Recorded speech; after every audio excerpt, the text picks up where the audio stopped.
बिस्मिल्लाहिर्रहमानिर्रहीम। कुछ ना कुछ ज़रूर होगा।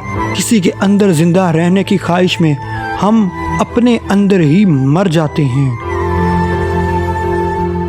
हो सकता है आपके पास बांटने के लिए कुछ ना हो, लेकिन शुक्र करने के लिए कुछ ना कुछ ज़रूर होगा।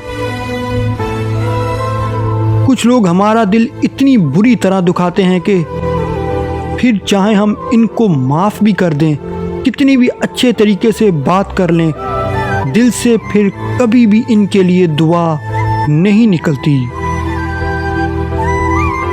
दर्दमंद बने, अक्लमंद तो बहुत मिल जाते हैं।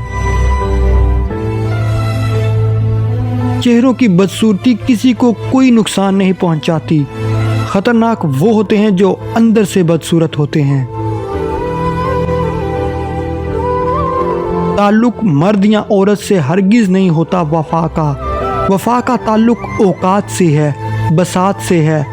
जिससे जितनी होती है वो इतनी ही वफा करता है।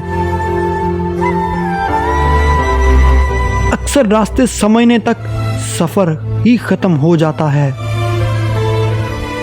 दिलों को फतह करने के लिए तलवार नहीं, इखलाक लाजिम है। जब कोई दिल दुखाए तो हमें चुप रहना चाहिए। जिन्हें हम जवाब नहीं देते, इन्हें वक्त जवाब दे देता है।